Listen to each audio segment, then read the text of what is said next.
নমস্কাৰ বন্ধু বান্ধৱীসকল মই জিতু গগৈ আপোনালোকে চাই আছে জিতুছ ৱৰ্ল্ড সকলোকে এই চেনেললৈ স্বাগতম জনাইছোঁ আজি এই ভিডিঅ'টোৰ পৰা আপোনালোকে জানিব পাৰিব এখন ফ্লেক্স ফটোশ্বপত কি ধৰণে ডিজাইন কৰা হয় আৰু কি ধৰণে সাইজবোৰ লোৱা হয় সম্পূৰ্ণখিনি এই ভিডিঅ'টোৰ পৰা আপোনালোকে জানিব পাৰিব গোটেইখিনি আপোনালোকক কৰি দেখুৱাৰ আগতে আপোনালোকৰ প্ৰথমে এটা ৰিকুৱেষ্ট কৰি লওঁ যদি এই চেনেলটো নতুনকৈ আহিছে তেনে চেনেলটো সাবস্ক্ৰাইব কৰি ল'ব আৰু কাষতে থকা বেল আইকনটো বজাই ল'ব তো ঠিক আছে যদি হে বেল আইকন আৰু সাবস্ক্ৰাইব যদি কৰি ল'লে তেনেহ'লে আমি কেনেকৈ বনাই ফটোশ্বপত আমি জানি লওঁ প্ৰথমতে ফটোশ্বপটো খুলি লওক ফটোশ্বপটো খুলি লোৱাৰ পাছত আপুনি বেনাৰখন এতিয়া ফটোশ্বপটো খুলি ললো ফটোশ্বপটো খুলি লোৱাৰ আগতে আপোনাৰ এটা কথা মনত থব লাগিব যে বেনাৰখন আপোনালোকে বনাব লৈছে বেনাৰখনৰ সাইজটো কিমান আছে মোৰ ওচৰত যোনখন এতিয়া বেনাৰ আছে এখন 8 ফুট বাই 3 ফুট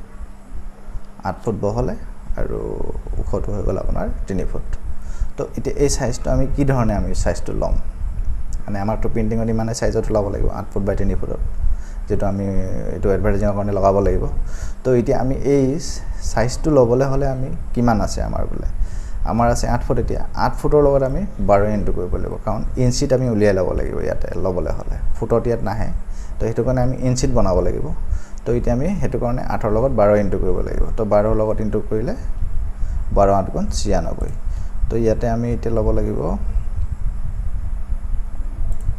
এটো কাস্টম থব লাগিব এটো একো কথা নাই নামটো লিখি ল'ব পাৰে তাৰ পাছত ইয়াত ইঞ্চি থব লাগিব এটো ইঞ্চি তো এটো বহলে 8 ফুট আছিল আমাৰ 12 8 গুণ 96 তো 96 তাৰ পাছত আমাৰ এটো আছে 3 ফুট বহলটো তো 3 ফুট 12 গুণ 36 আমাৰ ৰিজলিউশনটো আমি 72 থব লাগে তেতিয়া কি হয় মানে আমাৰ সিস্টেমটো হ্যাং নামাৰে নহলে কিল আমাৰ এটো ফাইলটো বহুত ডাঙৰ হৈ যায় তো ফ্লেক্সটো বনালে হেতু কাৰণে আমি মানে ৰিজলিউশনটো অলপ সৰুকে থব লাগে আমি হেতু কাৰণে থৈ দিলো 72 আৰু যদি আমি প্ৰিন্টিং কৰিবলৈ ফ্লেক্সখন বনাও তেতিয়া হলে আমি এটো মোডটো যেটো মোডটো আছে CMYK থব লাগে CMYK কালাৰত থব লাগে যেটো যোনখিনি প্ৰিন্টাৰ আছে মানে এই প্ৰিন্টাৰখিনি CMYK তে প্ৰিন্টিং হয় তো হেতু কাৰণে আমি এটো এখন আমি যেটো প্ৰিন্টিং কৰিম তো হেতু কাৰণে আমি ইয়াত কৰি ললো CMYK আৰু ব্যাকগ্ৰাউণ্ডটো হোৱাইট ৰাখি ললো ওকে এতিয়া আমি এটো ওকে কৰি দিলো এতিয়া আমাৰ নেৰেশনটো কি আছে বেনাৰখন এটা চাব লাগিব এটা লিখিছো চাই লওক এড গৈ আপোনাৰ টি টুলত ক্লিক কৰক তাৰ পাছত ইয়াতে ওকে কৰক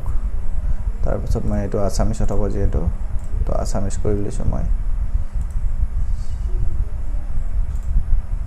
আসামিছ হৈ গ'ল এতিয়া আমাৰ লেখা আছে এখন জুৱেলাৰী বেনাৰ বনাম আমি এতিয়া জুৱেলাৰী ৰাজগড় জুৱেলাৰী বুলি আছে তো আমি গুটেখিনি কি বনাব লাগে ইয়াতে টাইপ কৰি লওঁ প্ৰথমতে তো হোৱাইট আছে এটো আমি কালাৰটো বদলাই লৈছো ওপৰত গুছি গৈছে ৰাজগড়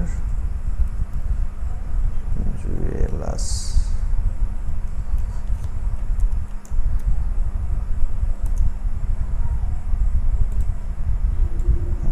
ৰাজগড় জুৱেলাৰ্ছ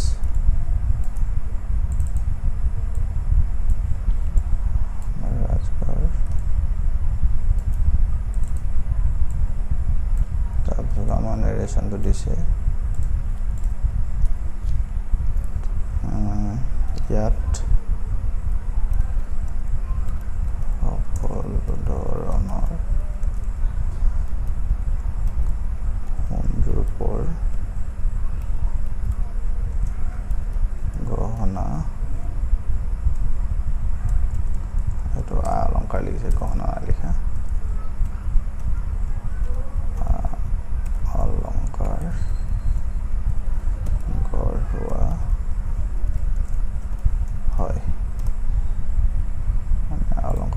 তলত লৈ গৈছো তো ওপৰত লৈ গৈছে আহিল দেখিলে লিখাটো আমাৰ হৈ গ'ল লিখাটো আমাৰ কমপ্লিট দেখিছে এতিয়া আমি কি কৰিব লাগিব ইয়াক মিডলত থৈ লওঁ আমি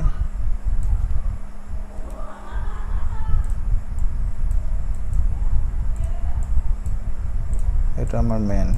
যেটো মানে দোকানখনৰ নাম তো এইটো কাৰণে আমি অলপ ইয়াক ডাঙৰকৈ থ'ব লাগিব ইমানো ডাঙৰকৈ থ'ব পাৰিম যিমানখিনি আমাৰ জেগাৰ আছে তো মই ইমান ডাঙৰকৈ ইয়াত অলপ এইটো সাইডত থৈ দিছোঁ হৈ গ'ল এতিয়া আমাৰ এড্ৰেছটো হৈছে ৰাজগড় ডিব্ৰুগড় অসম ডিব্ৰুগড় অসম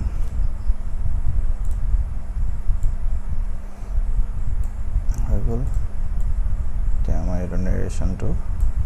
ইয়াতে সোণৰূপৰ আ অলংকাৰ কৰা হয় গোটেইখিনি আমাৰ লিখা হৈ গ'ল ইয়াতে আমাৰ এতিয়া কি কৰিব লাগিব ইয়াতে এখন ফটো বিচাৰিছে অলংকাৰ পিন্ধি থকা এজনী লেডিজ ফটো দিব দিছে তাৰপিছত আমাৰ এফালে গহনা কেইটামানৰ ফটো দিব দিছে এতিয়া আমি এইকেইটা লগাই লৈছোঁ মই আগতে এইকেইটা আপোনাৰ কালেক্ট কৰি থৈছিলোঁ এইটো হাইড হৈ আছে কালেক্ট কৰি থৈছিলোঁ এইজনী লেডিজজনী এইটো অলংকাৰ ফুলি খাৰু লৈ লৈছোঁ তাৰপাছত নেকলেছ ফুলি খাৰু একেলগতে আছে গোটেই তিনিটা আমি ফটো লৈ ল'লোঁ এতিয়া আমি এইজনী এফালে দি দিওঁ মুখ কৰি আছে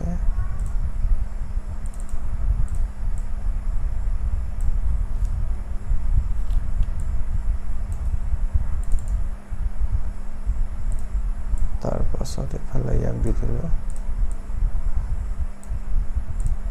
অলংকাৰডাল ইয়াত দিওঁ ইয়াত লৈ আহোঁ মিলাই ল'ব আৰু মই জাষ্ট অলপ স্পীডত দেখাই দিছোঁ কেনেকৈ বনাব লাগে আপোনালোকে ইয়াতকৈ ধুনীয়াকৈ বনাব পাৰিব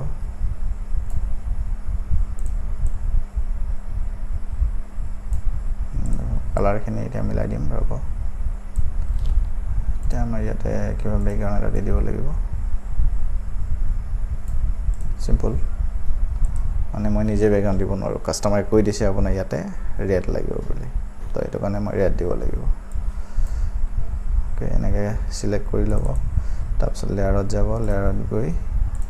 ফিল চলিড কালাৰত যাব ইয়াতে ৰঙা অ'কে হৈ গ'ল এতিয়া আমাৰ এইকেইটা আখৰকেইটা কালাৰ বদলাই দিলে হৈ যাব বগা কৰি দিছোঁ বগা জিলিকি যে আৰু নেৰেশ্যনটো বগা থৈ দিছোঁ যোনটো আমাৰ এড্ৰেছটো আছিলে এইটো য়েল্ল' কৰি দিম এইটো য়েল্ল' কৰি দিলোঁ দেখিছে লুকটো আহি গৈছে লাহে লাহে ইয়াতে অলপমান আখৰটো অলপ ইয়াক যিহেতু মেইন হয় ইয়াক অলপ বঢ়াই দিছোঁ মানে ড্ৰপ ছেড অলপ দি দিওঁ হৈ গ'ল ড্ৰপ ছেড দি দিলোঁ নহ'লে বনি গ'ল এনেকেই গোটেই এনেকেই এখন ফ্লেক্স বনোৱা হয় পিছত আৰু মই ভালকৈ ডিটেইলছি আৰু কেনেকৈ ফটোটো লোৱা হয় আপোনাৰ আছামিজ কেনেকৈ লিখা হয় আৰু এই ফটোবোৰ ক'ৰ পৰা কালেক্ট কৰিব লাগে গোটেইখিনি মই এটা এটা কৰি ভিডিঅ' বনাই যাম যদিহে আপোনালোকে এই ভিডিঅ'বোৰ চাব বিচাৰে তেনেহ'লে চেনেলটো ছাবস্ক্ৰাইব কৰি ল'ব এতিয়াও যদি ছাবস্ক্ৰাইব কৰা নাই আৰু আজিৰ ভিডিঅ'টো ইমানেই আছিলে যদি ভিডিঅ'টো চাই ভাল পালে তেনেহ'লে লাইক এটা মাৰি দিব আৰু বন্ধুবৰ্গলৈ শ্বেয়াৰ কৰি দিব আৰু ক'লোৱেই চেনেলটো যদি ছাবস্ক্ৰাইব কৰা নাই ছাবস্ক্ৰাইব কৰি ল'ব তো যদি কিবা বুজাত অসুবিধা আছে তেনেহ'লে কমেণ্ট কৰি সুধিব পাৰে তো আজি ইমানতে সামৰিছোঁ বাই বাই